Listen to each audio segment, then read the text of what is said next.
Good evening সবাইকে।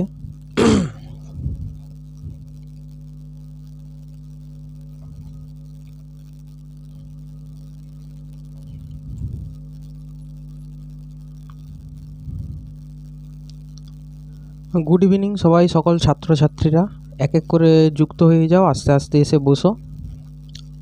আমরা এর আগের দিন একটা চ্যাপ্টার কমপ্লিটলি শেষ করেছি। আজকে আমরা একটা নতুন চ্যাপ্টার স্টার্ট করতে চলেছি। সেই চ্যাপ্টারের নাম হচ্ছে পার্সেন্টেজ বা শতকরা।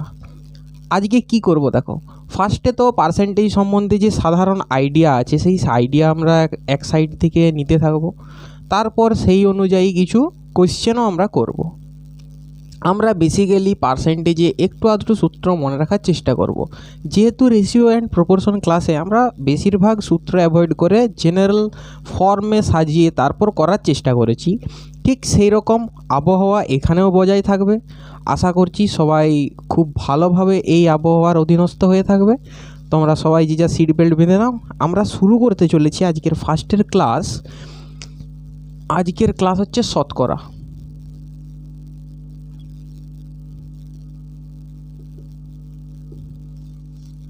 শতকরা শব্দের ইংরেজি অর্থ হচ্ছে পার্সেন্টেজ বা পার্সেন্টেজ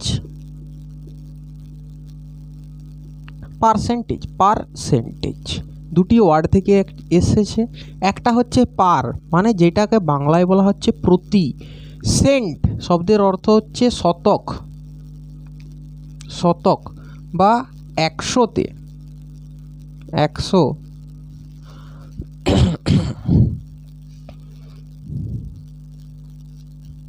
প্রতি শতকে, তাই তো?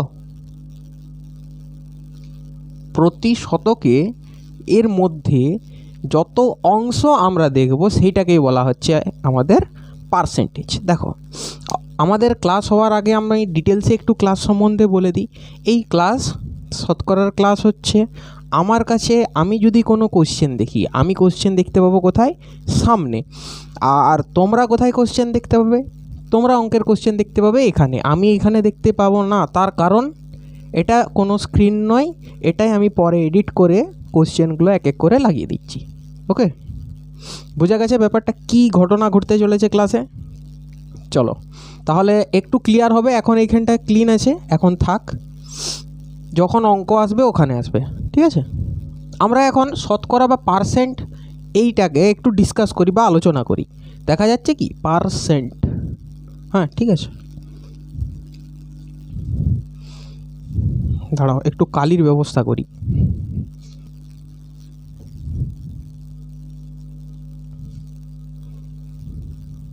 আচ্ছা দেখো, শতকরা বা পার্সেন্ট এই চ্যাপ্টারটার মধ্যে আমরা প্রতি শতকে কত অংশ পাবো সেইটাই আমরা পড়ব। বেসিক এটাই। তাহলে আমি এক এক করে লিখতে শুরু করি। শতকরা এজটা কি?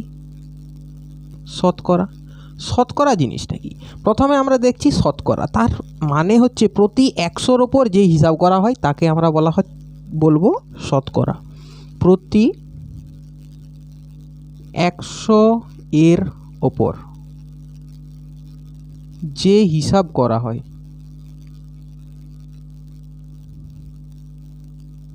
তাকে আমরা কি বলবো? শতকরা। শতকরা একটা পদ্ধতি। শতকরা পদ্ধতি কি? শতকরা পদ্ধতি বলছে 100-র মধ্যে যত অংশ, সেই ধারণা প্রকাশ করার নিয়ম। 100 এর মধ্যে যত, সেই ধারণা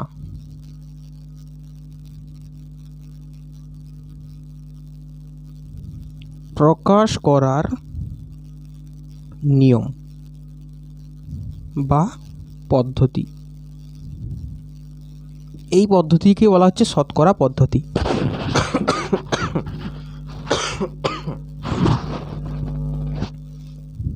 দেখো, শতকরা হচ্ছে প্রতি 100-র ওপর যে হিসাব করা হয় সেই হিসাবটাকে বলা হচ্ছে শতকরা।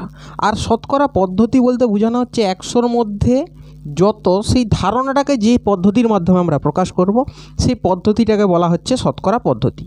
এরপর একটা জিনিস আছে, সেটা হচ্ছে শতকরার হার।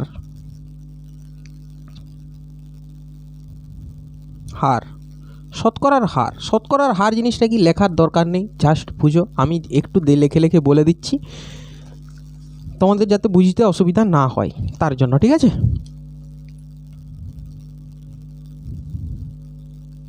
এরপর আমরা কি দেখছি, শতকরার হার। শতকরার হার বলতে বোঝাচ্ছে যে কোনো একটা সংখ্যা, সেই সংখ্যাটার যখন হরে 100 থাকবে, যেমন ধরো, আচ্ছা তার আগে আমি লব আর হর কাকে বলে কোন জিনিসটা দেখো, কোনো একটা সংখ্যা 1-এর 2 লিখেছি, এই সংখ্যার উপরে যেটা আছে এইটাকে বলা হচ্ছে লব, মনে রাখো, এটা মনে রাখো, ঠিক আছে। আর 2 হচ্ছে এখানে নিচে যেটা লেখা আছে এটাকে বলা হচ্ছে হর। যদি কোনো সংখ্যার হরে 100 থাকে, উপরে একটা ধরো যে কোনো একটা সংখ্যা আছে, সেই সংখ্যার হরে যদি 100 থাকে, সেই 100 হরযুক্ত, এটা কি একটা ভগ্নাংশ না, এটাও একটা ভগ্নাংশ, এই 100 হরযুক্ত ভগ্নাংশকে আমরা কি বলবো, শতকরার হার, ঠিক আছে। এরপর চিহ্ন, চিহ্ন বা প্রতীক কিভাবে আমরা এইভাবে ডিনোট করি, ওকে। এইটা হচ্ছে চিহ্ন বা প্রতীক। প্রতি শতকরায় মানে শতকে যত ভাগ, সেই ভাগটাকে আমরা বলবো শতকরা। দেখো এইখানে টাইম নেওয়ার কারণ, এখানে 10-15 মিনিট নেওয়ার কারণই হচ্ছে আমরা যাতে পরের অংশগুলো খুব ভালোভাবে বুঝতে পারি। শতকরার হার উপরের অংশটাকে লব, নিচেরটাকে হর বলা হয়, তাই তো। তাহলে হর যখন কোনো ভগ্নাংশের হর যদি 100 থাকে, ধরো 25 ডিভাইডেড বাই 100, মানে হরে কত আছে 100, তখন এই ভগ্নাংশটাকে শতকরার হার বলা হয়। বুঝা গেছে?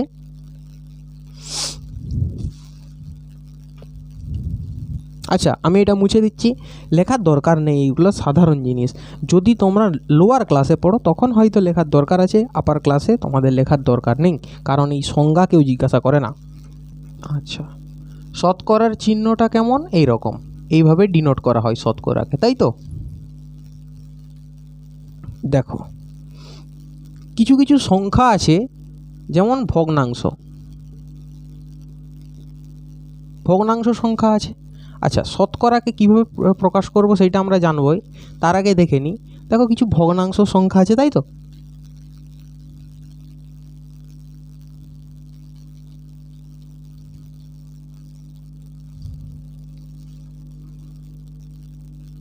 এই ভগ্নাংশ সংখ্যাগুলিকে আমরা যদি শতকরা বা পার্সেন্টেজে প্রকাশ করতে যাই, পার্সেন্টে, ভগ্নাংশ থেকে যখন পার্সেন্টে যাব, তখন আমি প্রত্যেকটা সংখ্যাকে 100 দিয়ে গুণ করব, ঠিক আছে। বোঝা যাচ্ছে বাংলা ব্যাপার, বাংলায় আমি বলছি কিন্তু, কোনো হিন্দি ইংলিশ কিচ্ছু না, জটিল লাগলে বলবে। ভগ্নাংশ থেকে যখন পার্সেন্টে যাব, মানে ফ্র্যাকশন টু পার্সেন্ট গেলে আমাকে 100 দিয়ে গুণ করতে হয়। এটা আমাদের মনে থাকবে না, মনে রাখার দরকার নেই, তোমরা ভুলে যাও, কারণ আমি এরপর এই দিকে এক্সাম্পল দিয়ে তোমাদেরকে মনে রাখার চেষ্টা করাবো। দেখো একটা ভগ্নাংশ লিখি, 25 ডিভাইডেড বাই 100, ধরো এই ভগ্নাংশটা লেখা আছে। এই ভগ্নাংশটাকে, এটা কি না একটা ফ্র্যাকশন, তাই তো। একে আমি পার্সেন্টে নিয়ে যাব, পার্সেন্টে নিয়ে যাব। কি করতে হবে বলেছি, 100 দিয়ে গুণ, তাই তো। 100 দিয়ে যেহেতু গুণ করতে হবে, আমি একে পার্সেন্টে নিয়ে যেতে গেলে 100 দিয়ে গুণ করি। কত হবে, 25 ডিভাইডেড বাই 100 ইন্টু 100, কাটো, কত থাকবে, 25%। বোঝা গেল ব্যাপারটা কি হয়েছে, কি ঘটনাটা ঘটছে। আচ্ছা ধরো নিচে 100 দেওয়া আছে, এটা দেখলে। এরপরে ধরো এখানে 15 ডিভাইডেড বাই 25 দেওয়া আছে, 12, ধরো 12 ডিভাইডেড বাই 25 দেওয়া আছে। একে যদি আমি পার্সেন্টের নিয়ে যেতে যাই, ইন্টু 100 করব, 100 দিয়ে গুণ করব, 12 ডিভাইডেড বাই 25 ইন্টু 100, 25 4 100, 4 12 48, 48%, ঠিক আছে। বোঝা গেছে ব্যাপারটা কি হচ্ছে এইটা?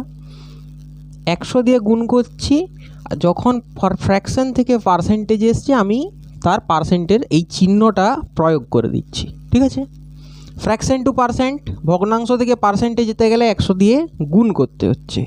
আবার পার্সেন্ট থেকে যদি ফ্র্যাকশনে আসতে হয় তাহলে 100 দিয়ে ভাগ করতে হবে। ঠিক আছে, ক্লিয়ার তো? যেমন এটা কত আছে 25%। দেখো এই দিকে যাচ্ছি তো, এরপরে এই দিকে আসবো, এই দিকে আসবো।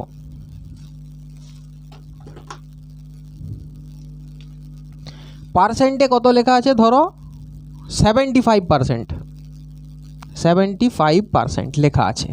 সেইটাকে আমি যদি 100 দিয়ে ভাগ করি তখন আমি এখানে ভগ্নাংশ পাবো। কেমন ভগ্নাংশ পাবো দেখা যাক। দেখো 75 ভাজিত 100, 25 3 75, 25 4 100, 3 4 পাওয়া গেছে। বা 75/100 লিখতে পারো। যেমন আমি এখানে 25/100 লিখেছি, 25/100কে কাটাকাটি করা যাবে, উপরে 25 দিয়ে নিচেও 25 দিয়ে যদি কাটি, 25 1 25, 25 4 100, 1 4, তাই তো? 1 4কেও 100 দিয়ে গুণ করো। এই যে যেটা কাটাকাটির পর বেরিয়েছে 1 4, একে 100 দিয়ে গুণ করো, দেখো 25% আসবে। এই দিক থেকে এই দিকে গেলে ভাগ, ফ্র্যাকশন থেকে পার্সেন্টে গেলে 100 দিয়ে গুণ। এটা ক্লিয়ার হয়েছে তো? দেখো অঙ্কটা যদি দেখা যায় এই কালিতে তাহলে আমাকে বলবে, যদি না দেখা যায় তখন বলো, আমি চেঞ্জ করে দেবো কালি। ওকে, যেহেতু এগুলো গুণ, এটা ভাগের জন্য আমাকে একটা আলাদা কালি ব্যবহার করতে হচ্ছে, সেটা তোমরা আশা করি সবাই বুঝতে পারবে। আজকে থিওরি ক্লাস হবে, বেশি নয়, আধ ঘন্টা 45 মিনিটের মতো আজকে ক্লাস করব। নেক্সট ক্লাস আমরা অঙ্কের দিকে একটু এগোবো। আর আজকের ক্লাসে আমি বলে রাখছি, পার্সেন্টেজের সমস্ত অঙ্ক আমরা একবারে থিওরি পড়ে তারপর অঙ্ক যাব সেই রকম না। একটা পার্ট থিওরির আমরা ক্লিয়ার করব, সেই পার্ট অনুযায়ী যে সমস্ত অঙ্ক আছে সেই অঙ্ক আমরা কভার করে এগিয়ে যাব। ঠিক আছে, দেখো ভগ্নাংশ থেকে পার্সেন্ট, পার্সেন্ট থেকে ভগ্নাংশ আমরা এসছি। আরেকটা সংখ্যা থাকে, যেই সংখ্যাটাকে বলা হচ্ছে দশমিক সংখ্যা, ডেসিমাল নাম্বার। জানা থাকেনি? 2.75, 3.74, 1.28, 7.5, 3.2, এইরকম যে সংখ্যা, এদেরকে দশমিক সংখ্যা বলা হয়। আর এই দিকে আছে ধরো পার্সেন্ট। ঠিক আছে,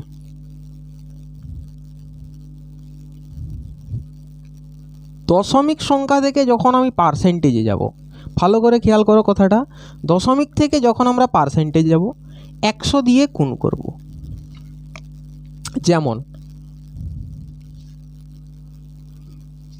যেমন তোমাদেরকে যদি বলি 1.75 কথা, 1.75, এটা কি একটা ডেসিমাল নাম্বার, তাই তো? এটা একটা দশমিক সংখ্যা। এই দশমিক সংখ্যাটাকে আমি ট্রান্সফার করব কিসে? কনভার্ট করছি পার্সেন্টে, ইন্টু কত? 100, তাই তো? 100 দিয়ে গুণ করব। 1.75 একটা দশমিক সংখ্যা, একে 100 দিয়ে গুণ করে দেখা যাক। 100 দিয়ে যদি গুণ করি 175%। ঠিক আছে, এই হবে আমাদের অ্যান্সার। আরও দেখো 0.08, দশমিক সংখ্যা তো, দশমিক দেওয়া আছে, দশমিক সংখ্যা, একে যদি আমরা 100 দিয়ে গুণ করি কত হবে? 8%। ঠিক আছে, ডেসিমেল টু পার্সেন্ট 100 দিয়ে গুণ।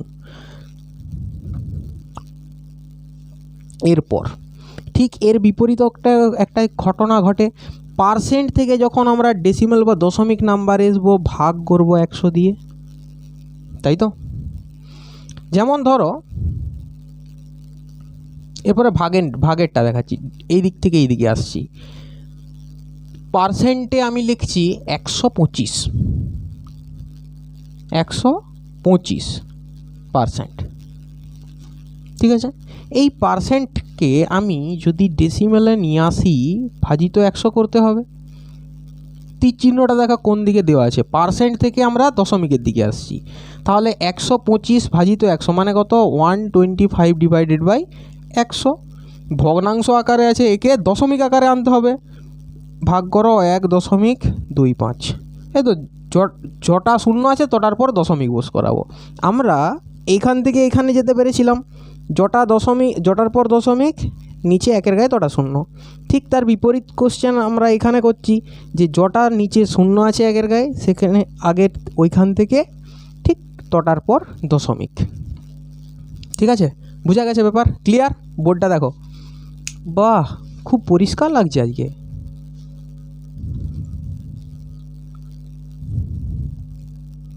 পুরো কোকেন লাগছে, কোকেন। নিচে দেখা যাবে তো? হ্যাঁ দেখা যাবে। আরেকটা আছে অনুপাত। অনুপাত এর থেকে আমি কিসে যাব? পার্সেন্ট। আমাদের সব সময় কিসের খেলা আছে?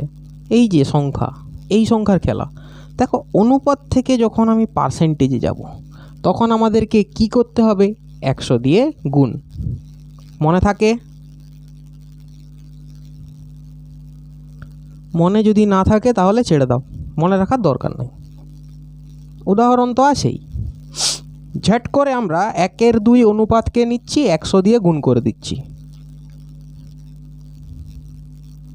Ratio to percentage.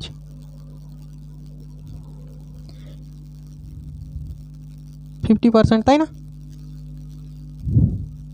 100 divided by 2 মানে কত? 100 গুণিত হাফ মানে 100-র অর্ধেক মানে 50%। ঠিক আছে, 100-র অর্ধেক 50 হয়, জানা আছে তো? না জানা থাকলে এখানে জেনে নাও। আমি আছি কি করতে? জানা, এই সমস্ত জিনিস জানানোর জন্য আমি আছি। বাকি জটিল জিনিস জানানোর জন্য বড় বড় প্রফেসর বসে আছে, আমার কাছে তুমি সরল জিনিস জানতে পারবে। ঠিক আছে, ঠিক ব্যাক ক্যালকুলেশন করে আমি যদি পার্সেন্ট থেকে অনুপাতে যাই, ভাজিত 100। দেখো অনুপাত 1/2 আমি লিখেছি, রেশিওটা কিন্তু লেখা হয় কীভাবে? 1:2। এই 1:2কে আমরা ঘুরিয়ে কীভাবে লিখতে পারি? 1/2। তাই তো? সম্ভব এটা? আমরা আগেই পড়ে এসেছি, ওই জন্য তো রেশিওটা পড়া না, নাহলে কে পড়াতো? এত জটিলতার দিকে যাওয়ার দরকার নেই। জাস্ট টুকটাক যেগুলি পরীক্ষায় পড়বে সে একদম ইম্পর্টেন্ট, স্টার মার্ক দেওয়া 4টা স্টার থাকবে, সেখানটাই দাগ দিয়ে দেখে নিয়ে পালাবো পরীক্ষা দিতে, পরীক্ষায় পাস। আর আমার বেশি জানার দরকার থাকেনি না। এই সমস্ত জিনিস জানার জন্য তোমাকে রেশিওটাও একটু জানতে হয়, নাহলে এইভাবে কিভাবে লেখা হলো সেইটা আমাদের আইডিয়া থাকেনি, সেই আইডিয়াটা করতে হয়েছে, সেই আইডিয়াটা হয়ে গেছে। ওকে, দেখো পার্সেন্ট থেকে যদি রেশিওতে আসি, পার্সেন্ট থেকে রেশিওতে আমরা আসব। যেমন এখানে লেখা আছে ধরো 25%। 25% যদি আমি রেশিওয় নিয়ে আসি, 25 এখানে 100 দিয়ে গুণ করছি, এখানে ভাগ করবো 100 দিয়ে, 100 দিয়ে ভাগ করো, 25 4-এ 100 মানে কত? 1/4 সমান 1:4। ক্লিয়ারলি দেখা যাচ্ছে তো? হ্যাঁ ঠিক আছে, দেখো বোঝা গেছে? 3টা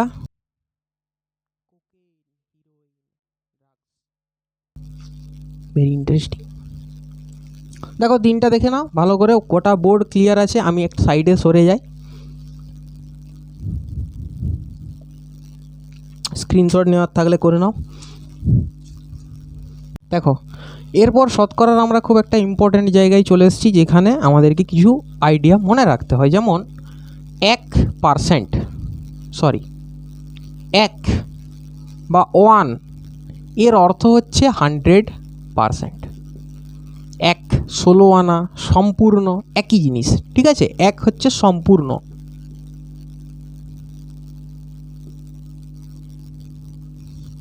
আর 100% মানেও হচ্ছে সম্পূর্ণ।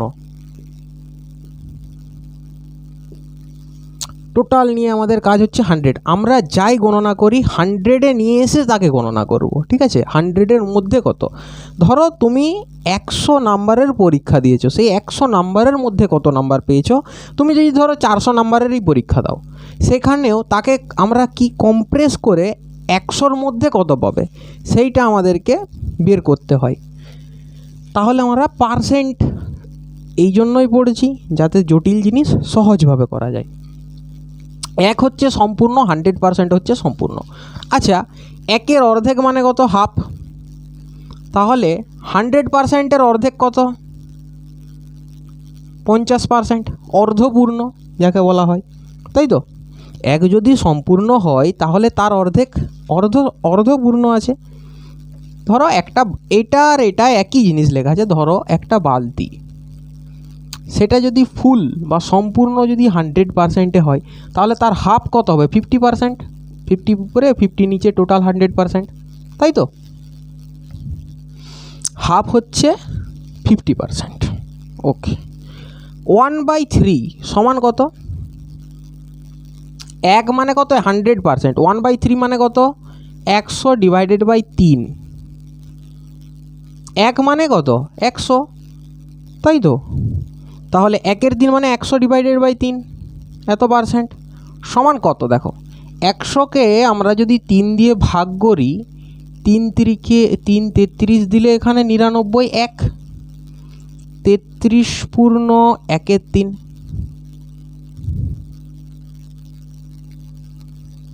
এত পার্সেন্ট, 1/3 সমান, ঠিক আছে? এর 1/4 মানে দেখো 25%, মানে এই যে হাফ আছে না, তারও অর্ধেক হচ্ছে 1/4। হাফের হাফ, 50%-এর হাফ 25%, 1/4। ইজি লাগছে, জটিল লাগছে, যা লাগছে বলো।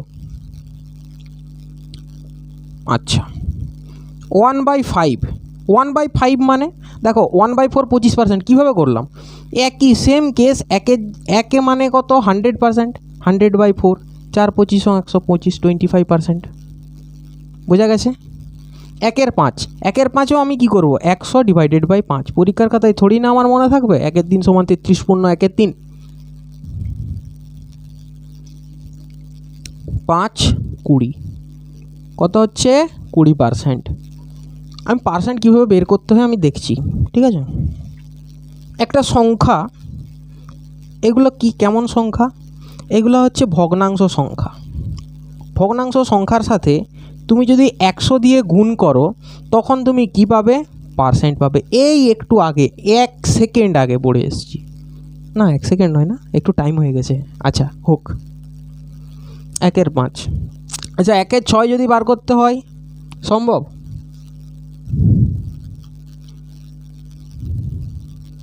একশো বাই 6 মানে 50/3, তো 3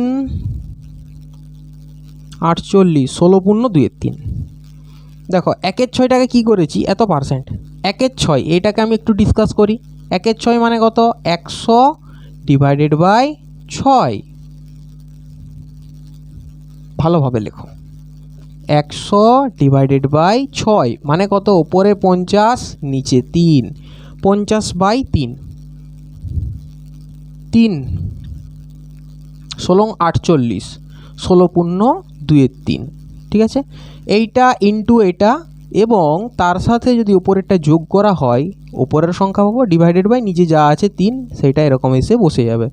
এটা বেসিক আইডিয়া। এই আইডিয়া আমার সাথে যদি ক্লাস করে থাকো তাহলে তোমাদের এতদিন হয়ে যাওয়ার কথা। না হলেও আমি আছি তো, ক্লাস করতে থাকো, আস্তে আস্তে এই সমস্ত আইডিয়া ক্লিয়ার হবে। আচ্ছা, 1/6, এরপর 1/7 পড়তে হবে। 14 পূর্ণ 2/7, 1/7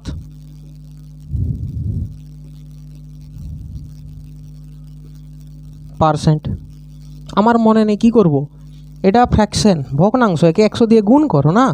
100 দিয়ে গুণ করলে 100 ভাজিত 7, 7 14 98, নিচে থাকবে কত? 2, তাই তো? ভাগ শেষ।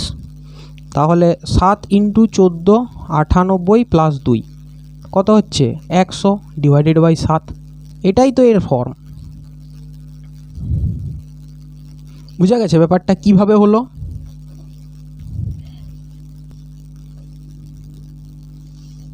এক নম্বর লিখছি আমি 1/3, 1/3 সমান 33 পূর্ণ 1/3%।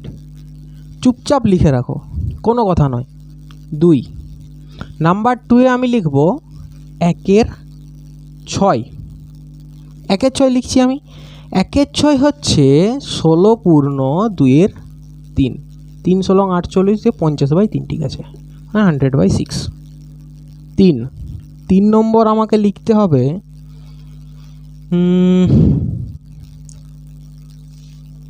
2 এর 3, 2 এর 3 লিখছি, 2 এর 3, 2/3। দেখো 2 গুণিত 1 এর 3, 1 এর 3 এর সাথেই 2 গুণ করা হয়েছে, দিয়ে 2 এর 3 করা হয়েছে, গুণ করে দাও, 66/2/3%। এর সাথে 2 দিয়ে গুণ করা হয়েছে। তো দেখো 33 পূর্ণ 1 এর 3কে আমরা আরও কীভাবে লিখতে পারি, আরোভাবে লিখতে পারি যে 33 যুক্ত 1 এর 3, এইভাবে লিখতে পারি। আমি উভয়কে কি 2 দিয়ে গুণ করব, 2 দিয়ে যদি আমি গুণ করি এইদিকে হবে 66 প্লাস 2/3। এর অর্থ আমি আবার ঠিক 66 পূর্ণ 2 এর 3 এইভাবে লিখতে পারি। যেহেতু আমি এর থেকে এতে এসছি, একই রকমভাবে এর থেকে এতে যাওয়া যাবে। তো ঠিক আছে, বুঝে গেছে? আমার শুধু কি স্ট্রাকচার চেঞ্জ হয়েছে, মানে এটা মেকআপ করার আগের পজিশন, এটা মেকআপের পরের পজিশন। মেকআপের পরে দেখতে একটু সুন্দর লাগছে না? এরপরে 33কে বাদ দাও, 1 এর 3কে বাদ দাও, আরও সহজ হবে। এই কেস।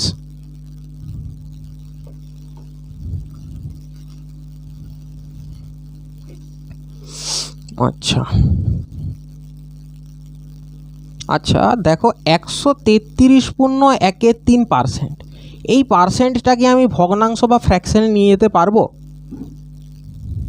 এটা আমাদের নিয়ে যাওয়া সম্ভব। কিভাবে? 133 পূর্ণ 1 এর 3টাকে আমি 133 যুক্ত 1 এর 3 লিখতে পারি। আবার আমরা 133কে 100% প্লাস 33 পূর্ণ 1 এর 3% লিখতে পারি। 100% মানে কত? 100% মানে 1, 1 সমানই 100% মানে সম্পূর্ণ, একাই 100 যাকে বলে। তাহলে 100%-এর অর্থ 1। 33 পূর্ণ 1 এর 3-এর অর্থ কত? 1 এর 3। তাহলে এটা যোগ করব। কিভাবে করব? দেখো বড় করে লাইন টানো, নিচে যা আছে লেখো, এর সাথে এর গুণ করো, 3 একে 3 যুক্ত ওপরে কি আছে 1 লিখে দাও, 4/3। এটা বেসিক্যালি আমি যেভাবে করছি এটাকে ভেঙে ভেঙে বলতে হয়, খুব সুন্দরভাবে বলতে হয়, না হলে তোমার ধরো এটা কি করছো সেইটা বুঝতে অসুবিধা। হঠাৎ করে এর সাথে এর গুণ এটা করলাম না কেন, এই জিনিসটা বলতে হয়। এই জিনিসটা এখন আমাদের কাছে থাক, সব কিছু আজকে বলে দিলে পরে আমরা কি শুনবো? কি আমার কাছে তুমি আর কি এক্সপেক্ট করবে যদি আজকেই সব বলে দিই? তাহলে কিছু জিনিস সাসপেন্স থাকা ভালো। তাহলে 133 পূর্ণ 1 এর 3 বলতে 4 এর 3। হ্যাঁ, একটা মেন ইম্পর্টেন্ট যেটা 1 = 100%, এইটা সব সময় মাথায় রাখো। এইটা আর এইটা লিখে রাখো। এইটা লিখে রাখার পর আমরা যাব একটু অন্যদিকে।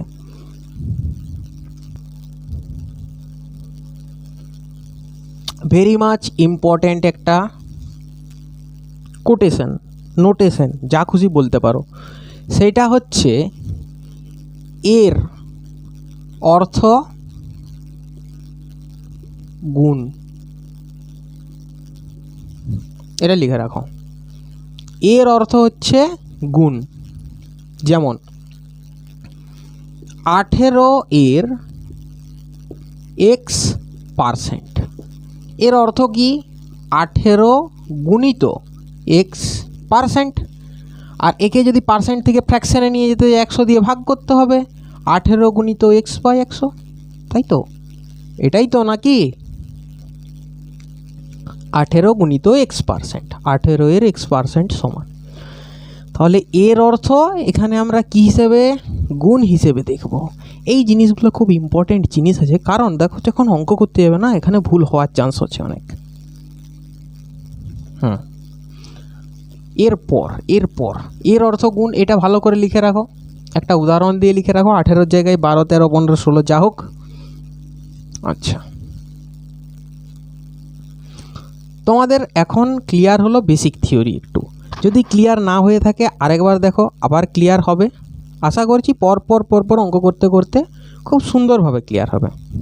ওকে, প্রথম অঙ্কে তোমাদের কাছে চলে যায়। দেখো দেখো এখানে তোমাদের অঙ্ক চলে আসবে। কি বলেছে, আমাকে পড়তে হবে সামনে। আমি সামনের দিকে একটু পড়ছি। বলছে 15% বৃদ্ধির ফলে একটি সংখ্যার বৃদ্ধি হয় 60। দেখো একটা প্রকৃত সংখ্যা আছে, সেই সংখ্যাটার 15% আমি বৃদ্ধি করে দিয়েছি, এর ফলে কত বৃদ্ধি হয়েছে? 60 বৃদ্ধি হয়েছে। তাহলে সেই অ্যাকচুয়াল প্রকৃত সংখ্যাটি কত? আচ্ছা, কোনো একটা সংখ্যা নিজেই 100%, একাই 100, নিজেই সম্পূর্ণ, ধরি সেই সংখ্যাটা হচ্ছে সম্পূর্ণ সংখ্যা, 100% সংখ্যা। সেই 100% সংখ্যার আমি কি করেছি, তার 15% বৃদ্ধি করেছি, 15% বৃদ্ধি। আর এইদিকে কত বৃদ্ধি হয়েছে? 60 বৃদ্ধি হয়েছে। আমরা কি বলতে পারি 15% বৃদ্ধি সমানই 60 বৃদ্ধি? এটা হচ্ছে কেমন ব্যাপারে জানো? এটা হচ্ছে ধরো বলা হয়েছে একটা চৌবাচ্চাতে 2 বালতি জল আমি ঢেলেছি, আর সেই কথাটাকেই ভালোভাবে বলা হয়েছে কত? 2 লিটার জল বৃদ্ধি পেয়েছে। আচ্ছা, 2 বালতি জল ঢেলেছি, এখানে 2 লিটার জল বৃদ্ধি পেয়েছে, তার মানে কি? এখানে আমি যে 2 বালতির জলটা ঢেলেছি সেই 2 বালতি জলের পরিমাণ 2 লিটার। যেমন কোনো একটা সংখ্যায় যদি আমি তার 15% বৃদ্ধি করি, তাহলে সেই সংখ্যাটার 60 ভাগ যদি বৃদ্ধি হয়, তার মানে কি? 15%-এর অর্থই 60 ভাগ।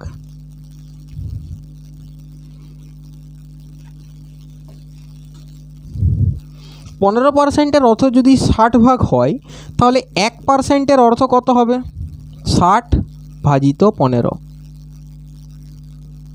15×4। তাহলে 1%-এর অর্থ আমি পেয়েছি কত? 4। আর সম্পূর্ণ সংখ্যা মানে নিজেই যে একাই 100 সেই সংখ্যাটা কত? 100%। তাহলে 100% সংখ্যা কত হবে? 400। 1% যদি 4 হয়, তাহলে 100% কত হবে? 400 হবে। কারণ কি দেখো, 100 দিয়ে গুণ করেছি, এক্ষেত্রেও তো সেম 100 দিয়ে গুণ হবে। 1% থেকে 100% এনেছি ওই সংখ্যাটাকেই, তাহলে একেও 4 থেকে 400 করতে হবে।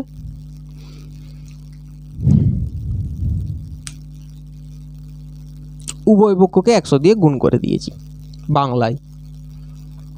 তাহলে এর অ্যান্সার কত হলো? 400।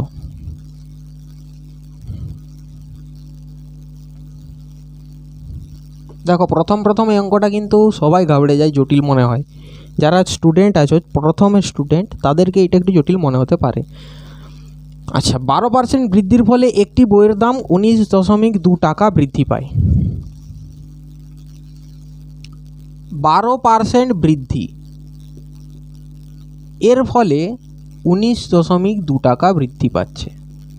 মানে 12%, ওই যে 12% বলা হয়েছে না, ওই 12% সমানই 19.2 টাকা লেখা যেতে পারে।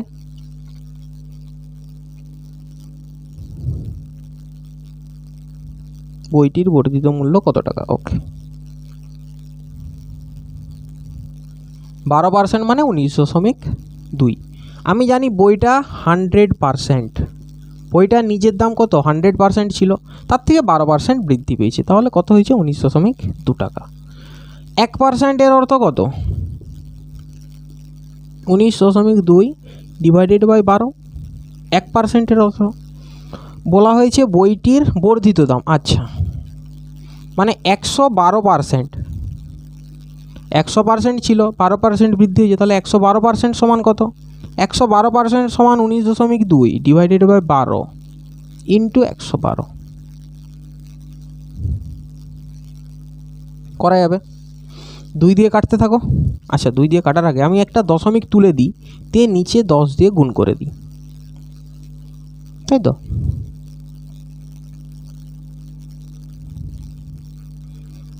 চার 3 এ 12, 4 3 12, 4 2 8, 32, 4 8 32, 28, 3 দিয়ে এটাই দেখি, 3 5 15, 42, না 3 14 42,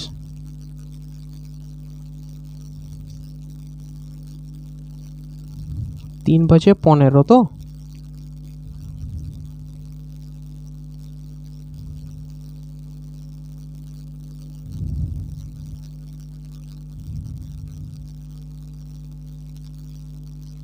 তিন 6 18, 3 4 12, 64, তাই বলি, একটা তো আরও যাবে না। আচ্ছা, এটা কি করব, 64 ইন্টু 28 ডিভাইডেড বাই 10 এরকমই রাখবো, কারণ একটা দশমিক সংখ্যা বসবে। গুণ করার নিয়ম, 4 8 3 10 2, হাতে থাকে 3, 4 2 ফার্স্ট এইটার সাথে এইটার গুণ।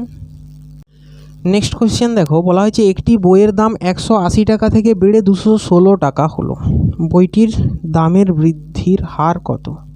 এইরকম বইয়ের দাম বাড়লে আমরা থোড়ি না বই কিনতে যাবো, বাধ্যে দিকে লেখাপড়াই শিখিনি আর বই কিনবো। উইমেন। একটি বইয়ের দাম 180 টাকা থেকে বেড়ে 216 টাকা হয়েছে। 180 টাকা, এর থেকে বৃদ্ধি পেয়ে কত হয়েছে? 216 টাকা। মানে কত বৃদ্ধি পেয়েছে দেখো, 36 টাকা বৃদ্ধি পেয়েছে বলা যায়। কিভাবে বলা যায়? 180 থেকে 20 যোগ করলে 200 হয়, আর এইদিকে 16, তাহলে 36 হয় যোগ করলে। এটা 216 থেকে 180 বিয়োগ করে দেখো 36 হবে। গ্যারেন্টি। বইটির দামের বৃদ্ধির হার কত? দেখো 36 টাকা বৃদ্ধি হয়েছে, আগে দাম কত ছিল? 180 টাকায়। ঠিক আছে, আগের দামটা দেখতে হবে না, দামটা বৃদ্ধি হয়েছে এই দামের ওপর, তাহলে 36 টাকা বৃদ্ধি হয়েছে 180 টাকার ওপর। বৃদ্ধির হার এইভাবে বের করা হয়। 6 3 18 30, 6 6 36, 6 5 30, মানে 1/5% বৃদ্ধি হয়েছে। 1/5% কিছু আছে না, তার মানে 1/5%কে আমাদেরকে কি করতে হবে? 20%। এক মানে কত? 100, সরি এখানটা 1/5 হচ্ছে, 1/5 মানে 20%। তাহলে ফ্র্যাকশন থেকে এদিকে নিয়ে আসতে গেলে 100 দিয়ে গুণ করতে হয়, পার্সেন্টে নিয়ে আসতে গেলে 100 দিয়ে গুণ করে আমি 1/5 ইন্টু 100 করেছি, তাহলে 20% আমার অ্যান্সার বেরিয়েছে। 20% আছে অপশান এ, 20%। ওকে, ক্লাস জটিল লাগলে করতে হবে। আচ্ছা, আজকে আমি কি বলেছি না, খুব শর্ট ক্লাস হবে, আর সেই শর্ট ক্লাসের মধ্যে আমরা কিছু বেসিক থিওরি জানবো। বেসিক থিওরি আমরা জেনেছি কিভাবে পার্সেন্ট থেকে অন্যান্য জায়গায় ট্রান্সফার করতে হয়, বা অন্যান্য জায়গা থেকে পার্সেন্টেজে ট্রান্সফার করতে হয়। দেখো এইখানে যদি আমি ফ্র্যাকশন বা ডেসিমাল বা রেশিও রাখি, একে 100 দিয়ে যদি আমি গুণ করি, তখন আমরা কি পাবো? পার্সেন্ট, তাই তো। আবার 100 দিয়ে পার্সেন্টকে ভাগ করলে আমরা কি পাবো? এই সমস্ত সংখ্যা। এই আইডিয়া আমাদের ক্লিয়ার হয়েছে আজকে, তাই তো। এইটুকু আইডিয়ার মধ্যে যা অঙ্ক হওয়ার ছিল করেছি। এইটা একটু বেসিক টাইপের অঙ্ক, যেটা দেখো সব সময় কোনো কিছুর ওপর যে কতটা বৃদ্ধি কতটা ছাড় হচ্ছে, তার যে আগের দামটা ছিল যার ওপর সে দিয়েছে, সেই দামটাকে আমাকে নিচে রাখতে হয়। এই 180 টাকার ওপরে তো সে 36 টাকা বৃদ্ধি করেছে, তাই তো। এই রকম ঘটনাগুলো কিছু কিছু ঘটে থাকে। এই সমস্ত ঘটনা আমাদের দ্বারা ডিসকভার হবে আরও আস্তে আস্তে, আমরা চাইবো। আর অঙ্কও দিয়ে যাক। এই দিকে আমার অঙ্ক ছিল, আর এই দিকে আমার উত্তর। ওকে, আজকের ক্লাসটা আমি এখান পর্যন্তই রাখছি, এখানেই শেষ করছি।